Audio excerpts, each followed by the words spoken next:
नमस्कार दोस्तों, मेरा YouTube चैनल पे आपका स्वागत है। इस वीडियो लेक्चर में मैं आपके पास और एक जेईई एडवांस क्वेश्चन लाया हूँ। तो इस क्वेश्चन का हम डिस्कशन करेंगे।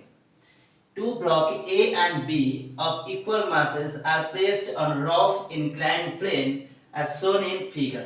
देखिए, दो मासेस है, एक मास A है और दूसरा मासेस B है। तो दोनों जो मासेस है A और B, तो दोनों मासेस को यानी दोनों ब्लॉक को एक इंक्लाइन प्लेन एक इंक्लाइन प्लेन है ये वाला। तो ये उसकी सरफेस है, ये उसके सरफेस है। तो एक इंक्लाइन प्लेन है, तो उस इंक्लाइन प्लेन में रखा गया है किसको, दोनों ब्लॉक को उस सरफेस में। ठीक है, नेक्स्ट क्या है, when and where the two blocks come on the same line on the inclined plane if they are released simultaneously। पूछ रहा है कि अगर A और B दोनों को साइमल्टेनियसली यानी कि एक ही मोमेंट पे रिलीज किया जाएगा, यानी कि रिलीज करने का मतलब है उसकी जो इनिशियल स्पीड रहेगी 0 रहेगी। ओके, ऐसे उसको हम ऐसे पकड़ के रखेंगे तो उसका जो उसको छोड़ देंगे तो इनिशियल जो स्पीड रहेगी उस दोनों ब्लॉक की, ए और बी दोनों ब्लॉक की, वो क्या होगी, 0 होगी।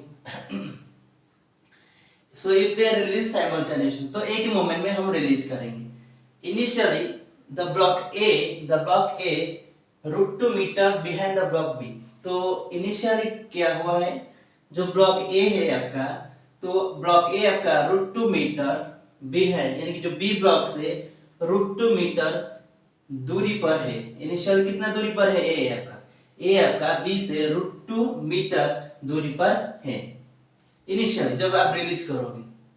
The coefficient of kinetic friction for the blocks A and B are 0.2 and 0.3। उन दोनों ने एक सरफेस में है और उस सरफेस उन दोनों ब्लॉक को फ्रिक्शन प्रोवाइड करता है। तो अगर इन दोनों ब्लॉक को फ्रिक्शन प्रोवाइड करता है तो जो फ्रिक्शन प्रोवाइड करता है वो काइनेमेटिक फ्रिक्शन है, यानी कि जब दोनों ब्लॉक मूव करेंगे तभी उस फ्रिक्शन फोर्स मिलेगा और वो कांस्टेंट परिमाण होगा और उसकी जो कोएफिशिएंट ऑफ फ्रिक्शन होगी दोनों ब्लॉक की सरफेस के साथ, यानी दोनों ब्लॉक की सरफेस जो कांटेक्ट सरफेस है उस सरफेस के साथ उस पर डिपेंड करता है। तो ब्लॉक ए के लिए वो 0.2 होता है, ब्लॉक ए के लिए क्या होता है, 0.2 होता है म्यू की वैल्यूज, ओके, काइनेटिक फ्रिक्शन। और ब्लॉक बी के लिए वो क्या होता है, 0.3 होता है, ब्लॉक बी के लिए 0.3 और ब्लॉक ए के लिए क्या होता है, 0.2 होता है। तो हमको क्वेश्चन में पूछा है, इस क्वेश्चन में पूछा है क्या है, when and where। तो हमको when मतलब किस टाइम पे, तो जब वो मुझे पूछा है किस टाइम पे, यानी कि हमारा जो टाइम स्केल पे 0 टाइम क्या है, जब उन दोनों को रिलीज करेंगे तब ये होता है हमारा क्या है, 0 टाइम। तो उस मोमेंट से जब वो दोनों एक ही लाइन पे आएंगे, ओके, उस मोमेंट तक कितना टाइम लेगी।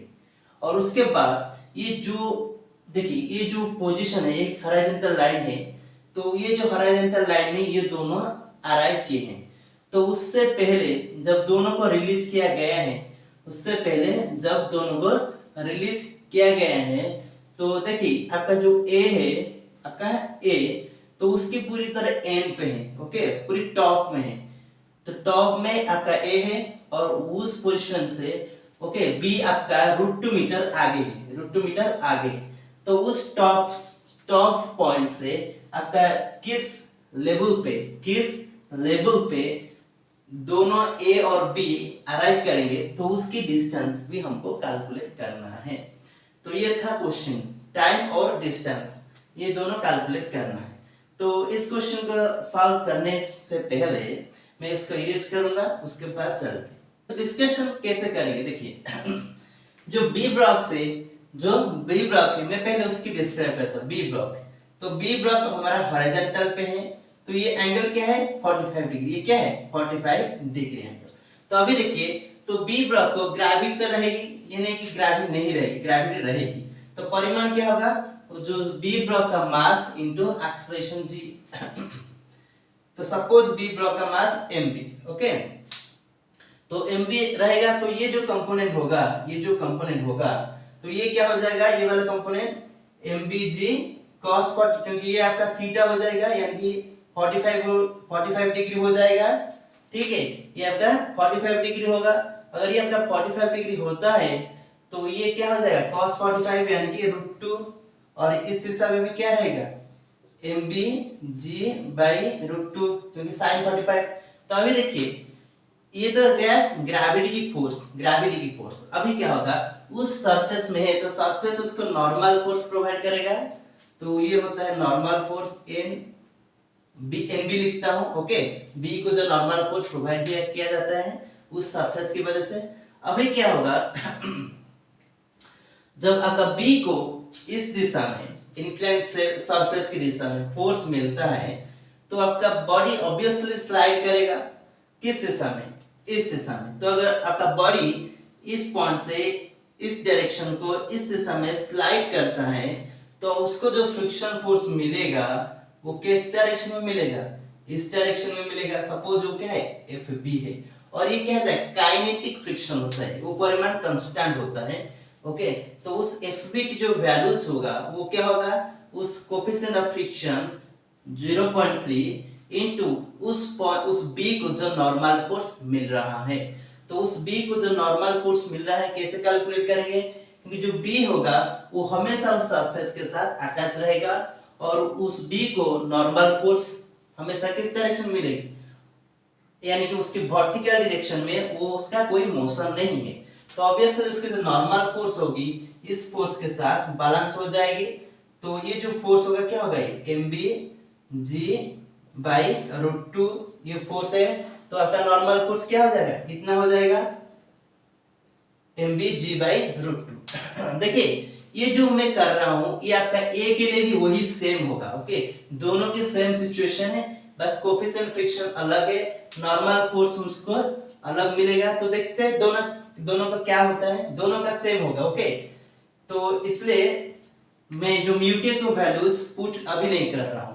तो अगर ये नॉर्मल वैल्यूज होगा तो जो फ्रिक्शन होगा B को यह क्या हो जाएगा म्यू B इंटू NB, ये हो जाएगा, ये होगा क्या है FB।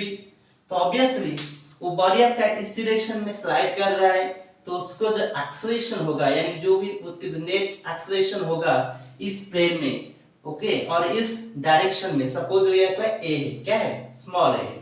तो ऑब्वियसली अगर वो आपका स्मॉल a है तो अभी क्या होगा ये जो फोर्स है mg/√2 माइनस ये वाला फोर्स FB कितना है म्यू B NB, और आपका NB क्या है mg/√2। तो ये क्या हो जाएगा म्यू B mg/√2 ये हो जाएगा। तो ये जो फोर्स होगा mg/√2 इंटू म्यू B, तो ये आपका क्या होगा MB और उस ब्लॉक का एक्सेलरेशन, उस AB का एक्सेलरेशन। तो ये इक्वेशन को अगर मैं थोड़ा m को हटा दूं तो मुझे क्या मिलेगा g/√2 1 minus mu B, okay. तो क्या हो जाएगा AB। तो ये हो जाएगा AB के एक्सेलरेशन, यानी कि B ब्लॉक की जो एक्सेलरेशन होगी नीचे की तरफ वो डिपेंड करता है सिर्फ कोएफिशिएंट ऑफ फ्रिक्शन और ग्रेविटी पर। तो ये B ब्लॉक के एक्सेलरेशन इस दिशा में, तो उसी तरह का सेम सिचुएशन होगा A के लिए। तो A का जो एक्सेलरेशन होगा क्या होगा, जो A का एक्सेलरेशन होगा वो g/√2 1 माइनस म्यू A। तो ये होगा A का एक्सेलरेशन और ये होगा B का एक्सेलरेशन। तो इसको मैं अभी इरेज करता हूं, अभी उसकी काइनेमेटिक्स को देखेंगे।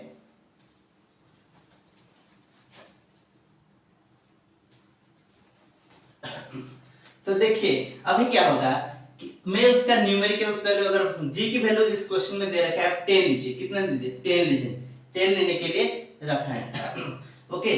तो मैं अभी क्या करता हूं इसकी वैल्यू लिख लेता हूं। क्या होगा इसकी वैल्यूज, अगर म्यू B की वैल्यूज मैं पुट करूं, म्यू B की वैल्यूज B का 0.3 है तो ये आपका 0.7 हो जाएगा।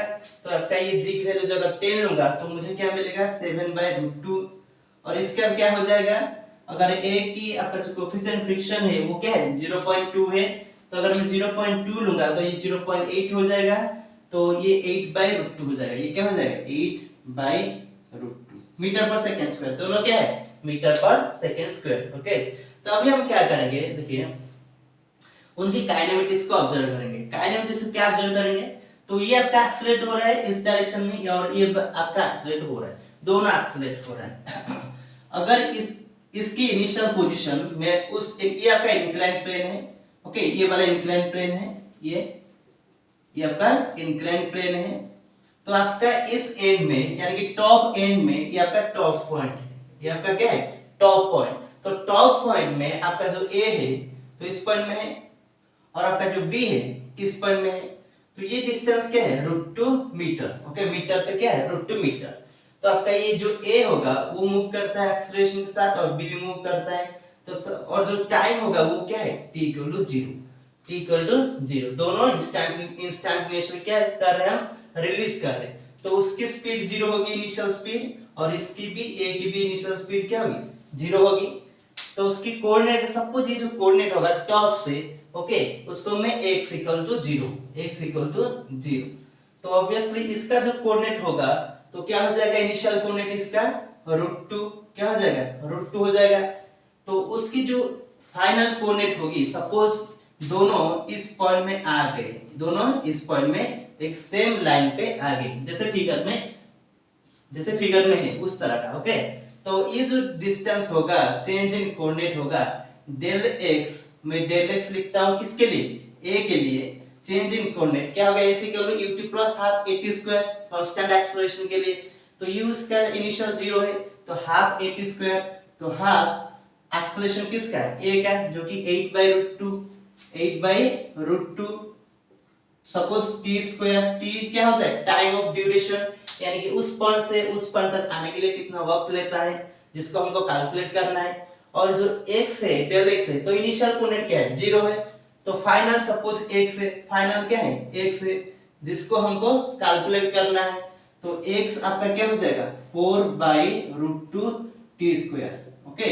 तो ये मैं a से ऑब्जर्व किया। तो अभी उस तरह का b को अगर ऑब्जर्व करूंगा तो b का क्या होगा, उसका इनिशियल कोऑर्डिनेट क्या है, √2 है, तो चेंज इन कोऑर्डिनेट क्या होगा, x - √2, इनिशियल स्पीड 0 है, ½ at² हो जाएगा, हाफ एक्सेलरेशन क्या होगी उसकी, इतना होगा 7/√2 t², कितना है, t²।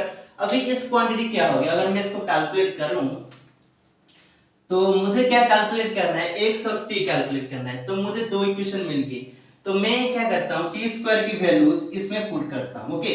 तो t² का वैल्यू क्या हो गया इस इक्वेशन से, √2/4x, ओके, ये हो गया t² की वैल्यूज, ये क्या है, t² की वैल्यूज। तो मैं t² की वैल्यूज क्या करूंगा, इसमें पुट करूंगा, तो ये क्या हो जाएगा, 1/2√2 7, t² की वैल्यूज क्या है, √2/4x, √2/4x। तो √2 कैंसिल हो जाएगा, ये आपका क्या हो जाएगा, x - √2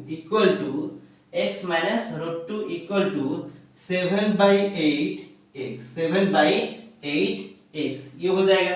तो अभी इससे मैं x कैलकुलेट कर लूंगा, तो x क्या हो जाएगा, 1 - 7/8x √2।